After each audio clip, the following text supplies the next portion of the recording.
Thanks for coming today. It's really amazing to see so many people out here. I've come here today as an ODSP recipient, and I've come to demand an increase in ODSP rates, an immediate increase in ODSP rates that reflects the true cost of living in Ontario. And thanks to you all being here, I know that I'm not alone in this fight. There are 500,000 people surviving on ODSP in the province of Ontario, and many of them obviously can't be here today. Living on ODSP is a struggle, and like many other ODSP recipients, I'm forced to make difficult choices between basic necessities.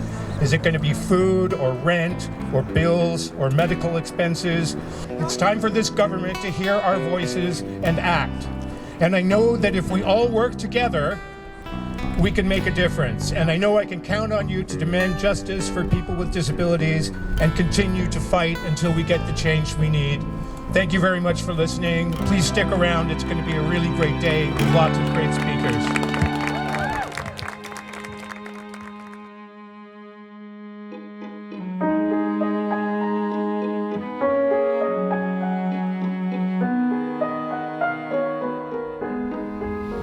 I think that everybody knows somebody who is disabled. I think 25% of Canadians suffer from a disability of some sort. Disabled people are overrepresented in poverty. I think people know how bad it is for people on social assistance. I think everybody knows somebody who is personally affected by this. My name is Ron. I have been an ODSP recipient for around 3 years. My life completely changed because of my disability. I was no longer able to do the things that I had done before, primarily my job, which I used to live and breathe music, and to not be able to do that anymore has been mentally challenging. It's challenging. It's like, what do you do? So what I've done is I've jumped into various activist communities. I am a tenant rights advocate. I am a member of the ODSP Action Coalition, and I'm a member of the Communist Party of Canada. The Ontario Disability Support Program is a program that is designed it's part of our social safety net. It's designed to help out people when they're unable to make ends meet. So these days it covers a wide variety of disabilities. The list of disabilities is growing, and the number of recipients is getting smaller somehow. My name's Mitchell Tremblay, and I've been on ODSP since 2008. I'm an online disability advocate here in Ontario, but I do try to represent disabilities across Canada. ODSP is supposed to be like an insurance program. It's called the Ontario Disability Support Program, and it's basically supposed to help people who have disabilities that can't work for themselves. People on ODSP face a plethora of struggles. Everything that normal people face, such as housing, healthcare, mental health. But it's mostly centered around the inadequacy of ODSP support. It's the inadequacy of the financial support. It's incredibly difficult to manage. People who live on ODSP are surviving many thousands of dollars below the poverty line. The biggest struggle that we have is affording rent. A large percent of our income right now, 60% or more, goes towards rent. And then after that, it's managing with groceries and everything with the inflation. There's a lot of homelessness when you're dealing with ODSP because of the types of situations that you have to live in. I've been homeless 7 times. I was almost homeless again in March. Right now, the amount that I get is less than the living wage for 1976. If this was 1976, I'd have a bachelor apartment, I'd have a fridge full of food, I'd have a psychiatrist on file, and I'd be seeing them weekly. I maybe would even have a car. I would have access to all those things, and I would have money left over to go see a movie or do something like that. But now that it's 2023, with all this inflation and such, I'm living at that same amount. I'm barely paying rent, barely paying food, and then I'm just locked in my house. If an ODSP recipient is getting $1,300 a month and the average rent for a one-bedroom apartment is somewhere around $2,000 or $2,500, well, this is a problem. The average disabled person in Canada, their expenses are 30 to 40% greater than an average Canadian. So to be giving them so much less money is kind of problematic. Well, something as simple as transportation, getting to a doctor's appointment, a person with a wheelchair can't just like hop in an Uber, or not that a disabled person could even afford that. There are obviously medical costs. There are things like assistive devices that the government doesn't always supply. My name is Trevor Manson, and I've been on ODSP since 2016, and it's 2023 now. I've been with the ODSP Action Coalition roughly the same amount of time I've been on ODSP. When I first started learning about ODSP and all the rules, and I was looking online trying to find information and so forth, and I came across ODSP Action Coalition. And got involved with them. They're a volunteer grassroots advocacy group that is led by people with disabilities on ODSP that pushes for change, improvements to the program. We don't receive any outside funding or anything like that, and we all volunteer from our own homes on our own time using our own meager resources. Being part of ODSP Action Coalition, people email us all the time with, in various stages of despair, frustration, angst. And, when you're living that far below the poverty line in a situation like that, your mind just takes on like a hunter-gatherer mindset. All you can think about is where your next meal is coming from. You're not worried about tomorrow. You're not worried about next week. You're worried about right now and how your stomach is grumbling. So, it just becomes a cycle, and it's really hard to escape, almost impossible. I don't know many people who've left ODSP. Once you're in there, you're barely getting month to month, and you're focused on, survival. Also, if you're married or in a relationship, well, that's a whole other financial burden. You are literally a burden on your partner because good chunks of your partner's income is deducted from your ODSP. It's hard enough for somebody with a disability to be fortunate enough to find somebody that accepts them the way they are and be fortunate enough to form a relationship. But imagine being the person with a disability and say, oh, by the way, you have to support me too. It's no wonder why 80% of clients are single. It's because of these systems that are set up to save the province money at all costs. They don't care what happens to the person with a disability. And that whole thing also traps people in abusive relationships. If somebody's in an abusive relationship, but their spouse is the breadwinner, and you don't have any money of your own, basically. So it's pretty hard to find a place to live if you don't have any income to do it with, right? You receive substantially less because the assumption is that your partner is going to be supporting you and not the government, which is a really bizarre way to go into any relationship. It is not an issue, certainly not an issue that's unique to Ontario. There's no province or territory in Canada that has a disability program that keeps people at or above the poverty line. That Canada is a participant, if you will, or a signatory to the UN Convention of Rights for Persons with Disabilities, called the CRPD. We're a signatory to that agreement or covenant, and last year or the year before, the special rapporteur for disability at the UN sort of did an audit of Canada's programs, and we failed miserably. To put it bluntly,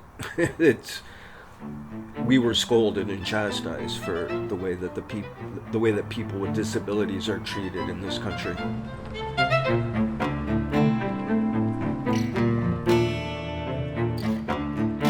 Our next speaker is Ron Anisich. He's from the ODSP Action Coalition, and he's going to talk more about the Social Security net and the effect that it has on the affordability crisis. Welcome, Ron. Thank you.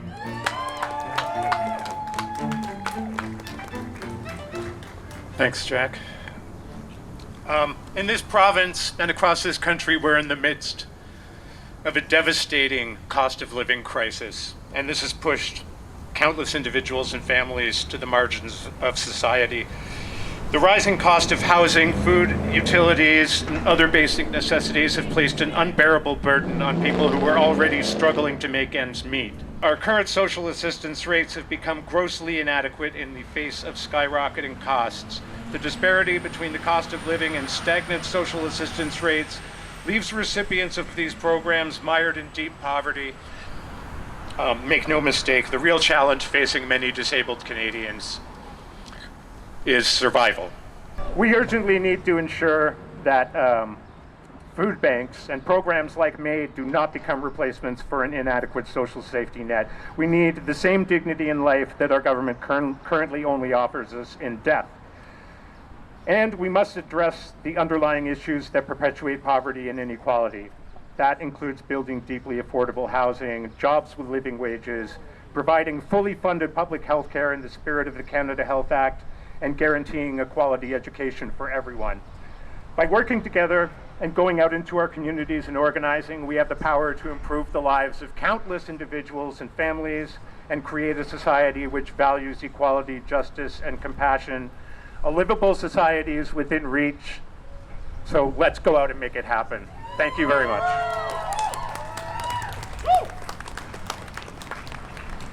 One more time for Ron from the ODSP Action Coalition, everyone. Thank you, Ron. Thank you. Woo! All right, one last time. When I say roll back, you say prices. Roll back! Roll back! Prices! Raise! You say wages. Raise! Wages! Thank you, comrades. Thank you. Thank you all for coming out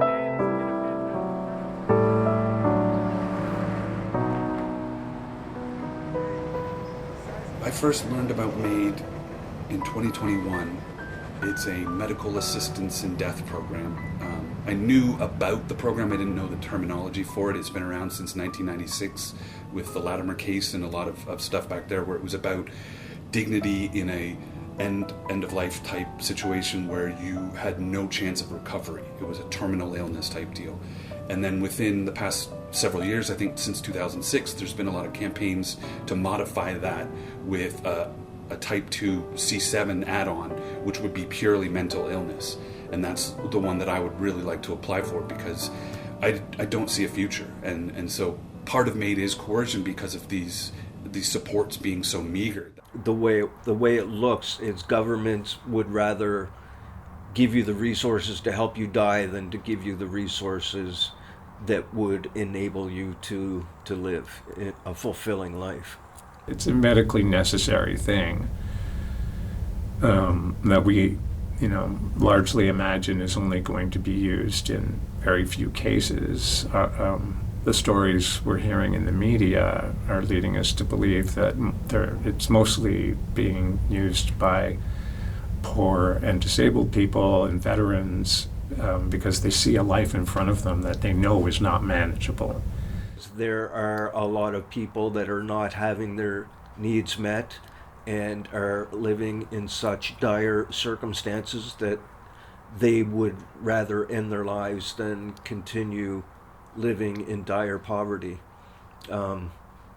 legislated poverty, as we sometimes call it. I mean, you can't just kill the poor. That's not, when I was a kid, the Dead Kennedys, this punk rock group, had this song about exactly this thing. And I grew up believing, well, it's absurd. It's absurd. Nobody would ever kill poor people. That's absurd. Euthanasia is not a treatment for poverty or homelessness. It's absurd that I would even have to say that. I actually really think that MAiD should exist. Like, MAiD is an absolute necessity. There are times when that is the most compassionate thing you can do for a person. But I think that those instances are incredibly few and far between. I don't have any hopes or dreams anymore. I think the entire program needs to be scrapped and some type of a basic income be implemented, because then it's not based on punishment. It's based on, here's an amount, go out and follow your dreams. Go out and be something, do something, start your own business, have a lot more capabilities. Bill C-22, the Canada Disability Act, is a piece of legislation that was just passed recently in June that is intended to be a top-up to other disability programs like ODSP. The bill received royal assent, but it is a framework bill that just creates the concept of the benefit, so there's no amount, eligibility, information. Basically, it's an empty shell of intention. We remain hopeful that this will actually eventually, hopefully, dig people out of poverty, people with disabilities, and it's going to be a long haul. So the only thing we can do is watch and wait and see what happens, right? The amount that we would have to live with, I would have to say something around $2,000 just for rent. Rent and Wi-Fi, and have those basic necessities kind of covered. And then a second amount, maybe $400, $500 for groceries. And then I think there needs to be some kind of a medication supplement. So you're looking at maybe $3,000, $3,500 depending. And that could easily be achieved if you had a universal basic income supplemented with the Canadian disability benefit. So if you were to pair those two together, one covered $1,600, $1,700 on the other, you could have a lot more money for a lot of people. And in the long run, people always complain that, you're taking our tax money. We're hard-working people. You're spending all our money on going out and wasting it on booze and drugs and all that kind of stuff. But it's not true. And in the long run, you would save long-term on healthcare. So, if I can't afford to go get a procedure done or go to the dentist or something, well, then down the line, the taxpayer's paying for that root canal or me being hospitalized, which happened twice last year. Why not give all that money to me so that I can afford a psychiatrist instead, It's that down the line, it's going to cost a lot more to neglect us than to give us money up front and support us. I've been very lucky with the community that I've stumbled into. There are some really amazing people in working in the disability space. So I'm not sure that it's a sense of community for me yet, because it's like I'm still really new to this. It's been 3 years maybe that I've been disabled, and maybe 1.5 or 2 in the activist community. These are it does give you hope that it's possible that something can be done. I mean, I don't always believe it. I'm a very cynical guy, but there's that faint hope that somewhere down the road we can make something happen. Now, it hasn't happened yet. We've been fighting for increased social assistance rates, and we have a pretty shameful provincial government at the moment that's definitely not going to do that. So it's easy to get disheartened, but knowing that there's a community of people working towards the right goal, not just with disability, but with socialism and with housing. I mean, these are all things that I personally find really encouraging. It's really hard to tell people how to help with this, because you could always donate to people, but people say that, and there's always, you could retweet and follow and all that kind of stuff. But I think maybe education would be the best start. Go and look and see what we're facing. 3 words: advocate, educate, demonstrate. Write to your elected officials. Get involved. Join a grassroots organization. Get involved. Write to your MPP. write to your MP, write to your city councilor, write to all elected officials to let them know how you feel about people with disabilities living in poverty. Spread awareness. Tell your friends about it. You know, join demonstrations when you see them happening. You know, it's like we say, the disability community can be a hard lot to get together for outings. It's not like we can just at the drop of a hat, you know, walk out the door and go to a demonstration. A lot of people take wheel-trans. You have to schedule things, and it's, you know, people just don't have money for it. So get involved. Show up for people who can't show up. If you want to be an ally, learn what we're going through, learn the terms, you know, come online and talk to us. Don't be scared. We need allies. And every time we get a new ally, that's somebody who's going to be heard a lot better than us. Because people really need to look at disabilities as a minority group, because that's what we are. When you walk around the city and see the 10,000 homeless people we have in this city, I mean, it's a no-brainer. Social assistance rates need to be raised. We have to start voting better. We have to start electing people who are going to promise to fix the problem and have a genuine solution, not people like Doug Ford who do a lot of talking about solving the problems, but everything they do makes it worse. So think when you vote, and have those disabled people in your lives at the front of your mind when you cast your ballot.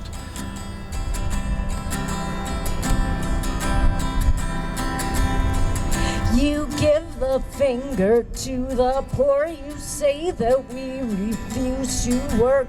Glad that the corporate world has filled your cup, but you're gonna be sorry if you don't smarten up.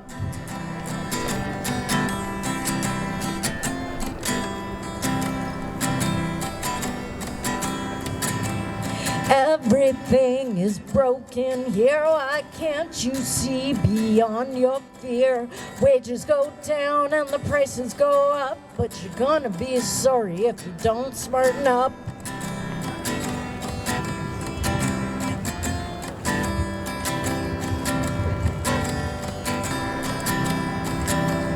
Raise the rates, and we can buy our own food. Raise the rates, and we can fix our lives. Raise the rates, and we can pay our own rent. Raise the rates. We're tired of Doug Ford's lies.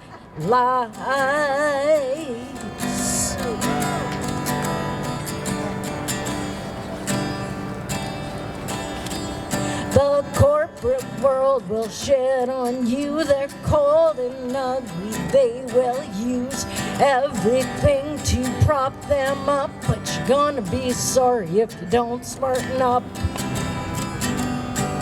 Oh, you're gonna be sorry if you don't smarten up.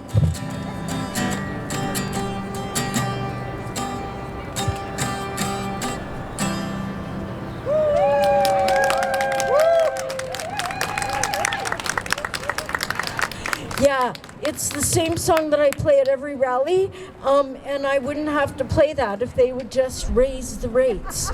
So that's going to be the next, you know.